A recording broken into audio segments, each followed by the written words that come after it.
In the darkness of the forest, there's a house, and inside this house, there are 3 little pigs pleasantly going about their evening.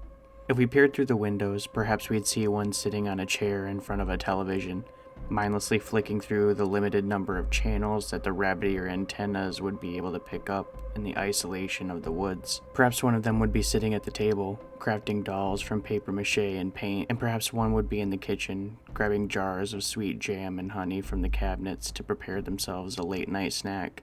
However these little pigs decide to spend this evening, none of them will be able to shake the uneasy feeling they have in the back of their heads. An unrelenting feeling that makes it impossible for them to drop their guard. The feeling of being watched. And this is because within the darkness of the forest, a wolf is lurking, seeking to rip them from the safety of their home and drag them into the darkness and back to his lair where they belong. But the greatest illusion for the pigs is that within their homes exists any true safety. Because the reality is, the wolf can enter whenever he wants.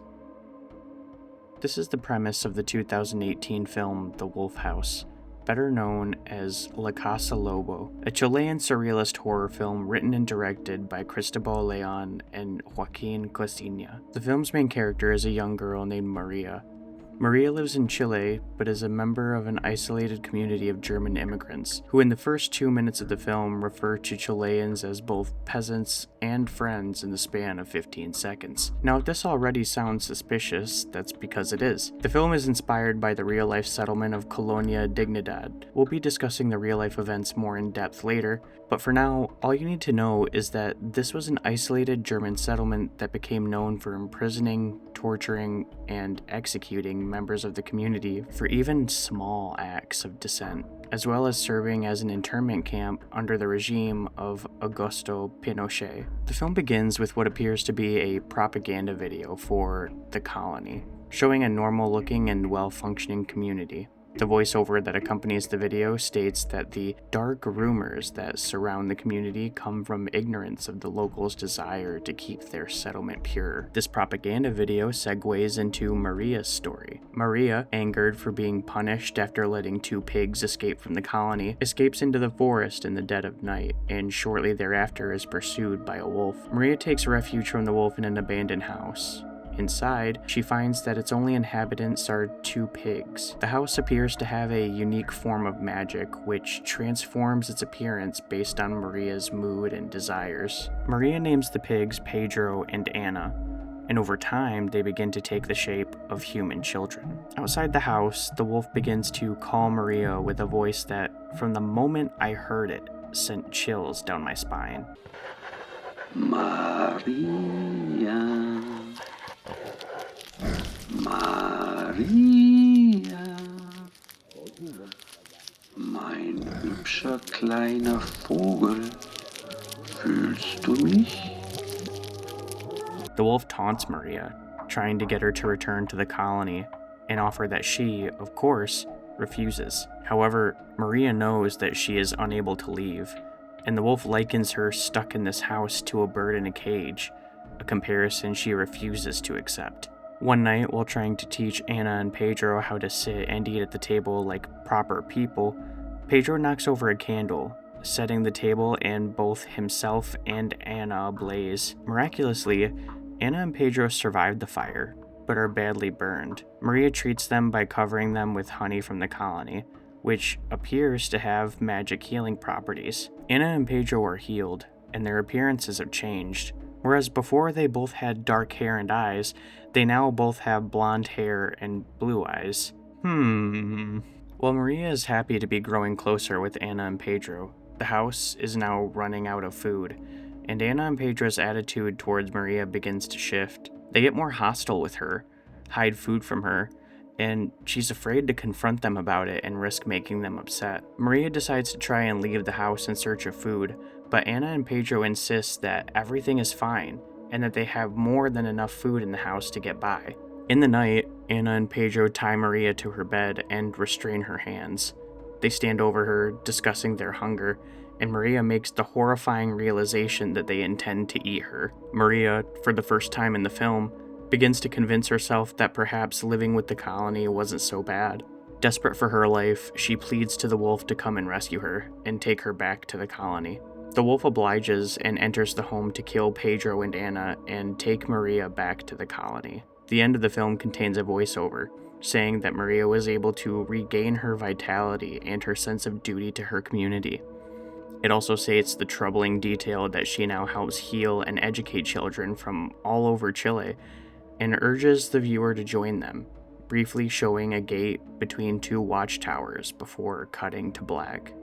Before I get into the historical context that makes this already haunting movie even more disturbing, I have to commend the work that went into this absolutely momentous project. This movie took 5 years to make and was made using stop motion, puppetry, and hand-drawn animation. As someone who struggles sometimes with the simple task of editing a short YouTube video, I simply cannot imagine how laborious the process of making this film was, but holy shit, was it completely worth it. This isn't a movie that I would recommend to everyone. It's certainly more out there in its presentation and its storytelling. But if you're the type of person who's interested in the more abstract aspects of film and its development as an art form, this is absolutely a must-see. It definitely doesn't hurt that surrealism is probably my favorite art style, and that's basically the entire presentation of the movie. La Casa Lobo is also interesting for its historical inspiration of Colonia Dignidad that I mentioned earlier, and this context makes the film far more unsettling. The settlement came under the leadership of Paul Schaefer in 1961, and this would be the man who would rule the colony with an iron fist until his arrest over 40 years later in 2005. Schaefer was a Nazi who served Germany in World War II as a medic and had since become a preacher with a large following. He was good friends with William M. Branham, an American preacher who would later inspire Jim Jones and the formation of his cult in Guyana. Now, you might be saying, hey now, not every person who served Germany in World War II was a Nazi. There were many soldiers who simply had no choice. And while I do think there's room for nuance here, Schaefer and Branham would later discuss the good old days of a more religious and racially pure society with one another. And Schaefer was a child molester, so fuck him. I'll call him whatever I want. And yes, Schaefer was, in fact, a child molester. These acts began while he was still in Germany in the 1950s, during sermons as a youth pastor where he would drug children before taking advantage of them. Despite this, he was apparently charismatic enough to accrue a substantial following in Germany, and his sermons would normally be filled with interested onlookers cheering his name. In 1959, he was formally charged with sex crimes in Germany and fled with some of his followers to the Middle East, before eventually settling in Chile in 1961. It was in Chile that Schaefer's power began to grow even more, and after Salvador Allendale came to lead Chile in 1970, Schaefer and his followers turned the small colony into a fortress, complete with a fence, watchtowers, and searchlights. Schaefer kept children isolated from their parents in separate housing, stating that it was because parents were responsible for the sins of their children, and keeping them separated would mean they remained more pure. In actuality, this was almost certainly because it made them easier to abuse. In 1973, with the rise of the dictatorship of Augusto Pinochet, Colonia Dignidad would become a location for one of Pinochet's work camps, and prisoners of the regime would be sent there for slavery, torture, and execution. This was not only limited to prisoners of the Pinochet regime either. Former residents of the colony have spoken about how they were forbidden from leaving or even communicating with people outside of the community. They were forced to work long hours, endure brutal beatings, and even torture, which Schaefer claimed was spiritually enriching. Yeah,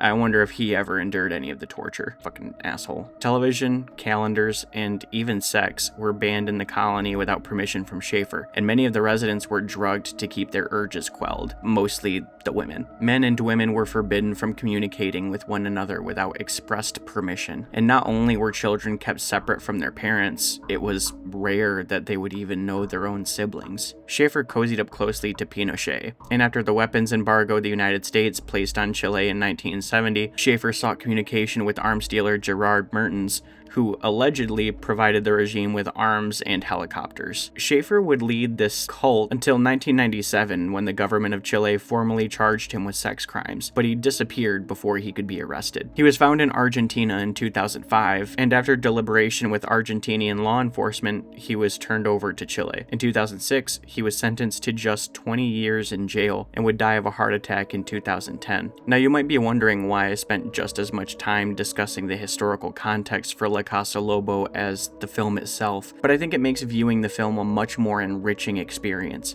both because you understand Maria's desperation to never return to the colony, and because it changes the framing device of the story from a sort of fairy tale inspired story about wandering from the colony to an unmistakable propaganda film with a warning. At one point in the film, Maria reads Pedro a story about a dog that wanders too far from home after being warned by everyone in the house not to. The dog, not one to listen to the warnings of others, jumps out the window and laughs triumphantly to himself that he will never have to deal with the house's nagging again. After a while, though, the dog finds it has wandered too far from home, and when he inevitably changes his mind about never returning, he isn't able to find his way back, and he never does. It's said that eventually the people in the house smell blood in the air and hear the cracking of bones in the forest, but they are wise enough to not come to his rescue. This is a microcosm of the story that we're already watching. With Maria having been the dog and the colony being the house, she has wandered too far from the house and believes she can find her way home, but luckily for her, according to the film, she has the wolf watching over her, ready to take her back to the colony and away from this terrible prison she's trapped herself in at a moment's notice. This is, of course, meant to the viewer of the actual film to be an obvious fallacy. Wolves are used in folklore as old as stories themselves to be symbols for evil, untrustworthy, and cunning people. It also tracks with the fact that many people who are willing to self-insert themselves as wolves or use them as symbols in their cults or authoritarian governments intend for them to be symbols of pride, strength, ferocity, and dominance. This film, in the context of it being a fake propaganda film, is also excellent because it's clearly something meant to be shown to children of this fictional colony, which for the entire film remains unnamed. This is especially obvious with the salutation of Little Pig at the end of the film. And because we can operate under the assumption that this is meant for children, we can also assume that this is incredibly effective at instilling fear within the children of the colony. It was incredibly effective at instilling fear within me, and I'm a grown man. And if there's one thing that organized religion has taught me, it's that if your children have absolute fear of the forces in power, it is the easiest way to keep them in control for the rest of their lives. Like I said before, this film isn't for everyone. It's weird, it's slow, and if the artistry alone isn't enough to keep your attention like it was for me, then it'll probably even be a little boring for you.